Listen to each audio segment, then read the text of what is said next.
செல்வகுமாரின் அதிகாலை வானிலை ஆய்வறிக்கை. அதிகாரப்பூர்வ வானிலை அறிக்கைக்கு இந்திய வானிலை ஆராய்ச்சித்துறை அறிக்கையை பார்க்கவும்.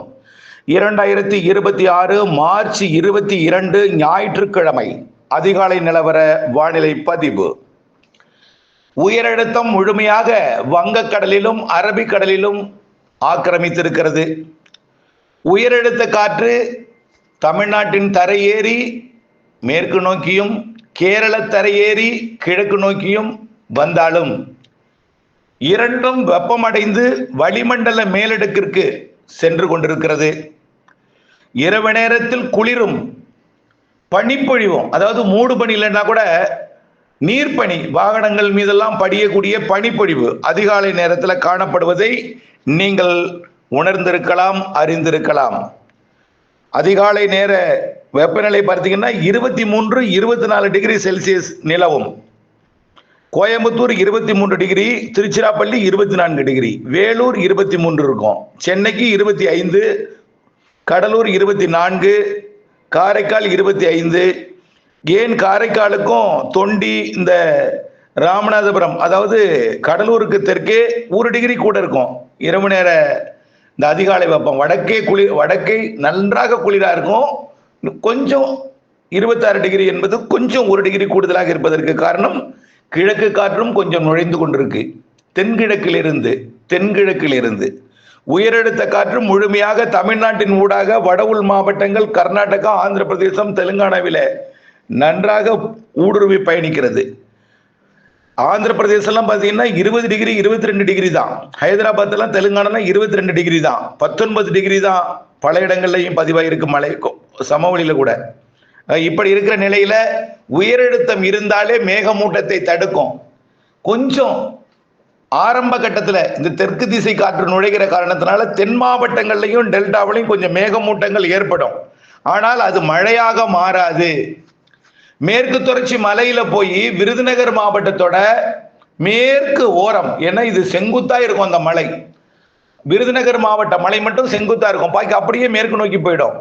பொதுவாக உயரே போகும்பொழுது ஒரு 4500 மீட்டர் உயரத்துக்கு எழுந்திருக்கும் பொழுது அது விருதுநகர் மாவட்டமும் தேனி மாவட்டத்திற்கு வடக்கே கொடைக்கானல் மலைப்பகுதியும் வால்பாறையும் நீலகிரி மட்டும் இன்றைக்கு ஒரு நாள் மழை இருக்கலாம். நீலகிரி, வால்பாறை, கொடைக்கானல் மலைப்பகுதிகளில் ஒரு சில இடங்கள் மற்றும் விருதுநகர் மாவட்டத்தோட அந்த சதுரகிரியை ஒட்டிய ஐயனார் கோவில், அதாவது ஸ்ரீவில்லிபுத்தூர் ராஜபாளையத்திற்கு மேற்கே இருக்கக்கூடிய ஐயனார் கோவில் மலைப்பகுதி, இந்த பகுதியில் மழை இருக்கும்.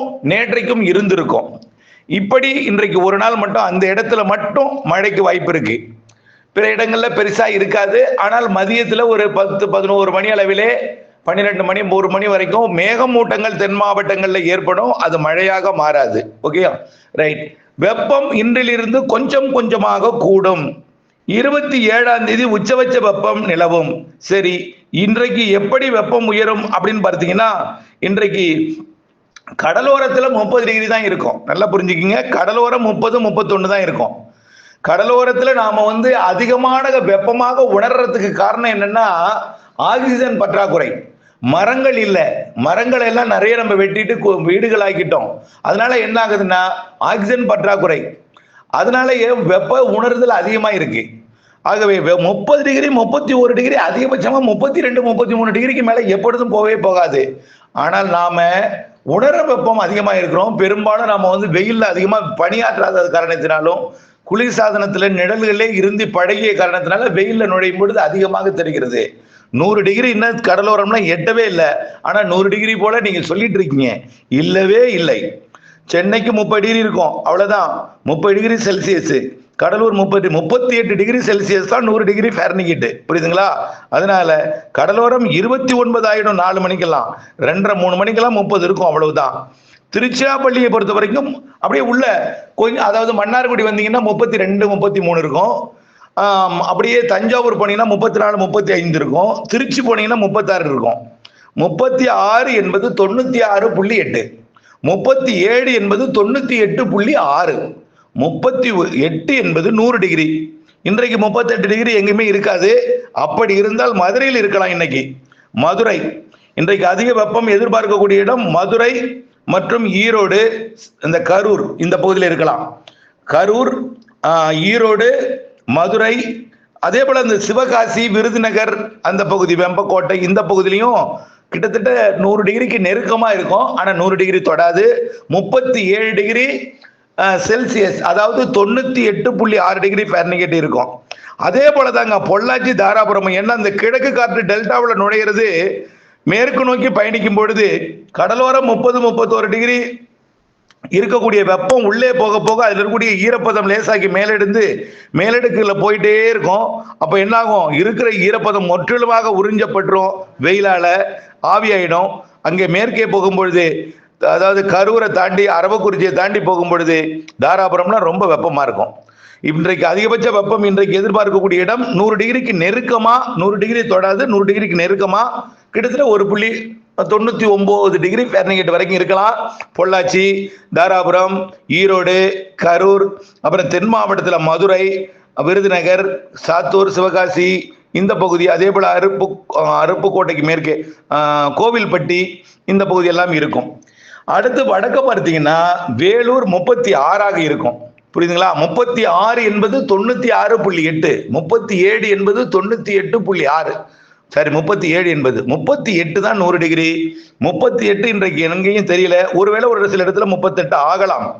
புரியுங்களா? கடலோரம் ரொம்ப குறைவாக தான் இருக்கும், உணர்வு வெப்பம் அதிகமா இருக்கும். கடலோரத்திலே எங்க அதிக வெப்பம் பதிவாகும் அப்படின்னு பார்த்தீங்கன்னா, அது இந்த டெல்டாவோட கடலோர பகுதிகளையும் தென்கடலோர பகுதிகளையும் 30-31 தான். புரியுதுங்களா? கொஞ்சம் உள்ளே போக போக தஞ்சாவூரோட திருச்சி கொஞ்சம் கூட, மேற்கே போக போக கொஞ்சம் கூடி இருக்கும். சரி, நாளை எப்படி இருக்கும்? திங்கட்கிழமை மழை வரப்போகுது. என்ன சார் மழை வருமானு நாங்க எதிர்பார்த்துட்டு இருக்கோம், வெயிலை பத்தி சொல்லிட்டே இருக்கீங்கன்னு. இப்ப இதோட சேர்த்து அடுத்தடுத்த நாட்கள் வரும்பொழுது மழையும் இருக்கு. மழையும் சொல்ல போறேன். 29ஆம் தேதி இருக்கு. இந்த வெப்பம் உயரும் பொழுது என்ன ஆகும்? ஆலங்கட்டி மழை இருக்கு மீண்டும். அது எங்கங்கிறத சொல்ல போறேன், கேட்டுட்டே வாங்க. ஆலங்கட்டி மழை எப்பொழுதும் பெய்கிற மழையில எல்லாம் ஆலங்கட்டி இருக்காது. மீண்டும் ஒரு முறை கடந்த வாரம் இருந்தது போல, கடந்த 2-3 நாட்களுக்கு முன்பு இருந்தது போல ஒரு செட்டிங் மீண்டும் செட் ஆகுது, அவ்வளவுதான். மீண்டும் அடுத்தடுத்ததுலாம் இப்படியே ஆலங்கட்டி பெய்யும் நீங்க நினைக்க வேண்டாம். இந்த மாதிரி செட்டிங் செட் ஆகுது, அவ்வளவுதான். மீண்டும் அந்த மாதிரி எல்லாம் செட் ஆகாது ஏப்ரல் எல்லாம், புரிஞ்சுக்கிங்க. ஆனா மழை அது மாதிரி ஆலங்கட்டி மழை இருக்கும். இப்படி தமிழ்நாடு முழுவதும் பரவல ஆலங்கட்டி மழை பொழியுது என்பது இருக்காது. புரியுதுங்களா? ரைட். அடுத்தது நாளை திங்கட்கிழமை 23ஆம் தேதி வெப்பநிலை எப்படி இருக்குன்னு பார்த்தீங்கன்னா, மதியம் 2 மணி 3 மணிக்கெல்லாம் பொள்ளாச்சி 38 ஆயிடும். இப்ப இன்றைய விட வெப்பம் நாளைக்கு கூடிடும். பொள்ளாச்சி 38, உடுமலைப்பேட்டை 38, 38னா 100 டிகிரி. ஈரோடு 38, கரூர் 38, அப்படியே பார்த்தீங்கன்னா மதுரை, சிவகாசி, விருதுநகர், கோவில்பட்டி இங்கெல்லாம் 38, ஏன் பாளையங்கோட்டை, திருநெல்வேலியும் கூட 38. அப்போ நாளையிலிருந்து வெப்பம் உயரும். திங்கட்கிழமை 23ஆம் தேதியில நம்ம சொல்லியிருக்கிறோம், நினைவுபடுத்த விரும்புறேன். 22ஆம் தேதி வரைக்கும் மழை கொஞ்சம் வெப்பம் குறைவா இருக்கும். 20ஆம் தேதி வரை மழை இருக்கு. 21, 22 ஒரு சில இடங்கள்ல மழை இருக்குன்னு சொன்னோம். இன்னைக்கு கூட நம்ம ஒரு சில இடங்கள்ல எதை சொல்லியிருக்கிறோம் மழைக்கு? அந்த நேற்றைக்கு மழை பெய்தது, அதாவது ஐயனார் கோயில் பகுதியில் நேற்றைக்கு மழை பெய்திருக்கும். இன்றைக்கும் அதே போல அங்கே ஒரு சில இடங்கள்ல மழை இருக்கும். வெப்பம் கொஞ்சம் கூடும் நாளைக்கு. இன்றைய விட வெப்பம் நாளை கூடும். நாளைக்கு 100 டிகிரி ஆயிடும் பொள்ளாச்சி, உடுமலைப்பேட்டை, ஈரோடு, அரவக்குறிச்சி, கரூர் இந்த பகுதி எல்லாமே. அதே போல மதுரை, விருதுநகர், சிவகாசி மற்றும் அப்படியே தெற்கே போனீங்கன்னா கோவில்பட்டி, திருநெல்வேலி, பாளையங்கோட்டை வரைக்கும் 100 டிகிரியாக மாறும். வேலூர் 35 தான், 36 தான் இருக்கும். வேலூர் 36 தான் இருக்கும். ஏன்னா கிழக்கு திசை காற்று வேலூர் தாண்டி பெங்களூருக்கு போகும். அதனால எப்பொழுதுமே தெற்கு திசை காற்று, தென்கிழக்கு திசை காற்று வந்தால் தான் வேலூர்ல போய் வெப்பத்தை உயர்த்தும். நேர் கிழக்கு திசை காற்று வந்தால் அது பொள்ளாச்சியை தான் உயர்த்தும். நாளைக்கு இன்றைய விட 1 டிகிரி கூட, நாளைக்கு உறுதியா 100 டிகிரி ஃபாரன்ஹீட்டை தொடும். சரி, செவ்வாய்க்கிழமை 24ஆம் தேதி எப்படி இருக்கும்னு பார்த்தீங்கன்னா, அதே 100 டிகிரி தான்.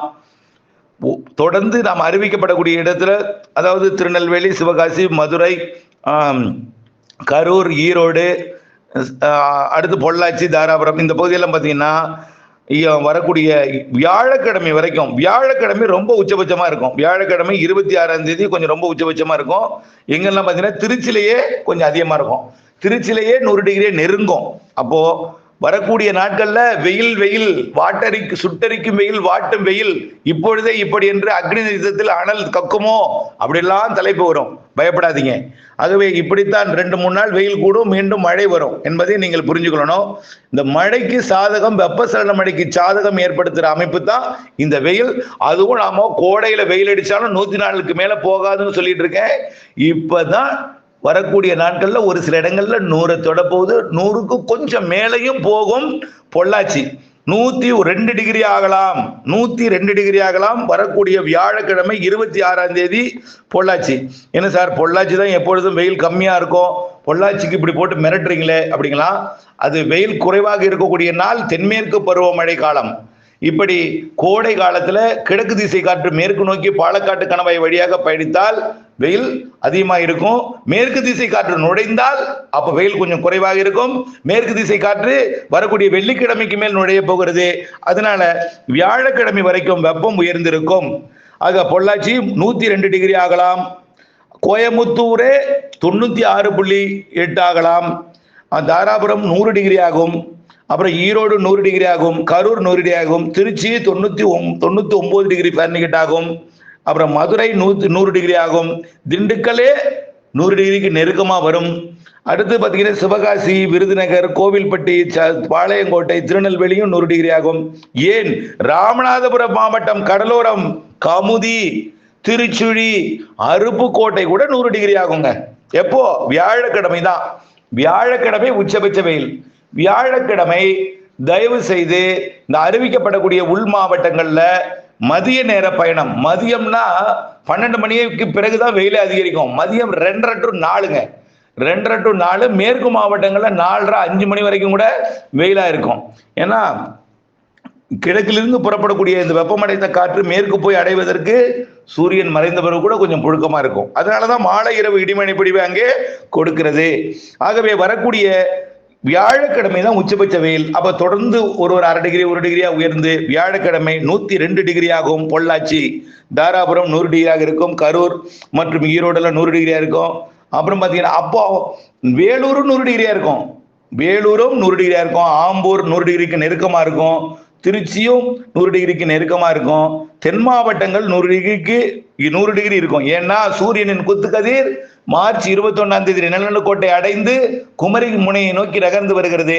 வரக்கூடிய ஏப்ரல் 10ஆம் தேதி குமரி முனையிலும் அப்படியே 11, 12, 13, 14, 15, 16, 17 மத்திய மாவட்டங்கள்லையும் அப்படியே கொஞ்சம் கொஞ்சம் வடக்கே வந்து ஏப்ரல் 27ஆம் தேதி தமிழ்நாட்டை விட்டு ஆந்திர பிரதேசத்துக்கு நகரும். அப்ப ஏப்ரல் மாதம் தமிழ்நாட்டில் சூரியன் குத்துக்கதிர் விழக்கூடிய நாள். இதனால கொஞ்சம் வெப்பம் உயர்ந்திருந்தாலும் கடல் காற்று நுழையும் பொழுது அந்த வெப்பம் தெரியாது. வரக்கூடிய 26ஆம் தேதிக்கு மேல் மெல்ல அரபிக்கடல் காற்று நுழைய போகிறது. அதனால 100 டிகிரியை தாண்டி 102 டிகிரி எட்டக்கூடிய அந்த பொள்ளாச்சி வெள்ளிக்கிழமையும் 102 டிகிரி இருக்குங்க. வியாழன் வெள்ளி வரக்கூடிய 26, 27 2 நாளுமே 102 டிகிரியா இருக்கும் பொள்ளாச்சி. ஆக வியாழன் வெள்ளி 26, 27 2 நாளும் அதிகமா இருக்கும். சனிக்கிழமை தான் வெப்பம் குறையும். வரக்கூடிய சனிக்கிழமை 28ஆம் தேதி திடீரென்று படுத்துவிடும். 35ஆக பொள்ளாச்சி குறைஞ்சிரும்.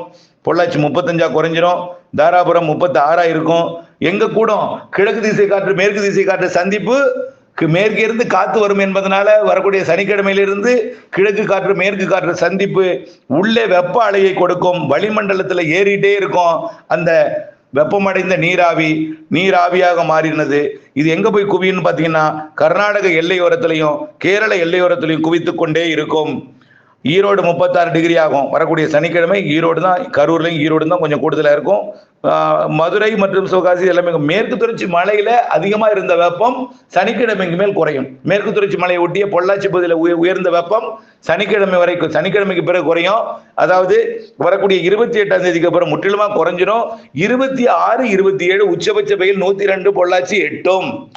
அப்புறம் உள்ள கொஞ்சம் கூடி இருக்கும். ஏன்னா மேற்கு திசை காற்று கிழக்கு திசை காற்று உள்ள கொஞ்சம் கூடி இருக்கும். அப்படி கூடினாலும் 100 டிகிரியை ஒட்டித்தான் இருக்கும், 100 டிகிரியை ஒட்டித்தான் இருக்கும். அதற்கு பிறகு மேற்கு திசை காற்றில் இருக்கக்கூடிய மேற்கு திசையிலிருந்து ஈரப்பதமான காற்று வளிமண்டல சுழற்சி உருவாக போகுது. கேரளா கர்நாடக பகுதியில இந்த வளிமண்டல சுழற்சி காரணமாக வளிமண்டலத்துல டெய்லி இன்றிலிருந்து வரக்கூடிய வெள்ளிக்கிழமை வரைக்கும் வெப்பமடைந்து கிழக்கிலிருந்து வரக்கூடிய உயரழுத்த காற்றில் இருக்கக்கூடிய நீராவி வெப்பமடைந்து வளிமண்டலத்துல குவிக்கப்பட்டு எந்தவித காற்றும் வளிமண்டலத்துல ஓட்டம் இல்லாத காரணத்தினாலே டெய்லி சேவாயி ஃப்ரீஸ் ஆகி ஒரு வாரம் உயர்ந்த அந்த ஃப்ரீசிங்கான அந்த ஐஸ் கட்டியை திடீரென்று 29ஆம் தேதியிலிருந்து ஏப்ரல் 4ஆம் தேதி வரை இடைப்பட்ட காலத்துல கேரளா கர்நாடகாவில ஆலங்கட்டி மழை பொழிவை கொடுக்கும். எப்போ ஆலங்கட்டி மழை? 29, 30, 31 மற்றும் ஏப்ரல் 1, 2, 3 இந்த 6 நாட்கள் கேரள கர்நாடகாவில் ஆலங்கட்டி மழை பொழிவை கொடுக்கும்.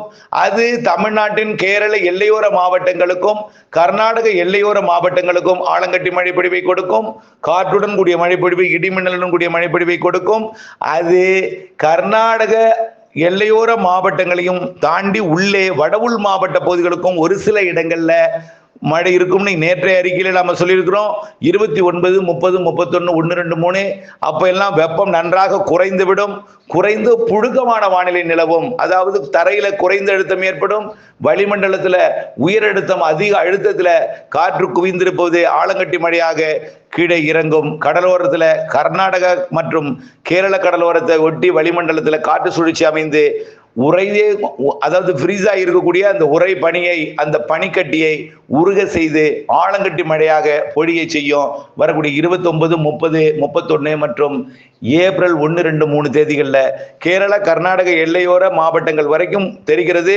அது கர்நாடக எல்லையோரத்திலேயும் கொஞ்சம் உள்ளே வந்து திருப்பத்தூர், திருவண்ணாமலை, ராணிப்பேட்டை, கிருஷ்ணகிரி, தருமபுரி, சேலம், நாமக்கல், ஈரோடு, நீலகிரி, கோயம்புத்தூர், திருப்பூர் மாவட்டத்தில் ஆங்காங்கேயும், அதே போல திருச்சி மாவட்ட வடக்கு பகுதி, நாமக்கல், அப்படியே கள்ளக்குறிச்சி மாவட்டத்தோட கல்வராயன் மலைப்பகுதி இங்கெல்லாம் கொடுப்பதற்கு வாய்ப்பு இருக்கு. 29, 30, 31, 1, 2, 3 புரிஞ்சிருக்குன்னு நினைக்கிறேன். கொஞ்சம் கொஞ்சமா வெப்பம் உயரும். வெப்பத்தால் காற்று லேசாக்கி மேலெழுந்து வளிமண்டலத்தில் போய் குவிக்கப்பட்டு தினசரி ஒரு வாரம் குவிக்கப்படக்கூடிய அந்த நீர் ஆவியை ஐசா மாற்றி வரக்கூடிய 29ஆம் தேதிக்கு மேல் அது மழையாக மாறும். கேரள கர்நாடகாவுக்கு உறுதி, கேரள எல்லையோரத்துக்கு உறுதி, நீலகிரி, வால்பாறை, கன்னியாகுமரிக்கு உறுதி. இது டெல்டாவிற்கெல்லாம் வருமா? மழையாவது தருமா? தென்கடலோரம் வருமா? வாய்ப்பு இருக்கு, பொறுத்திருங்கள். எவ்வளவு மழை இருக்கும் அல்லது குறைவான மழை இருக்குமா, ஒதுக்கிவிட்டு போகுமா? அறிக்கையில் சமர்ப்பிக்க இருக்கிறேன். இணைந்தே இருங்கள் அப்டேட்ஸுடன். நன்றி. அதே போலதான் ஏப்ரல் மாதம், மே மாதத்துல ஏற்கனவே நீண்ட கால அறிக்கையில சொல்லியிருக்கேன், அதை பார்த்துக்குங்க. அடுத்ததாக ஒரு அறிக்கை கொடுக்க போறேன். அரபு நாடுகள் போர் நடைபெற்றுக் கொண்டிருக்கூடிய நாடுகளிலே இடி மின்னல் காற்றுடன் மழை பொழிவு கொடுக்க போகிறது இந்த மாத இறுதி வாரத்துல. அதை பார்ப்போம். வரக்கூடிய நாட்கள்ல 25, 26 கனமழை இடிமின்னலுடன் கொடுக்க போகுது அரபு நாடுகள்ல. அது குறித்த அடுத்த அறிக்கை.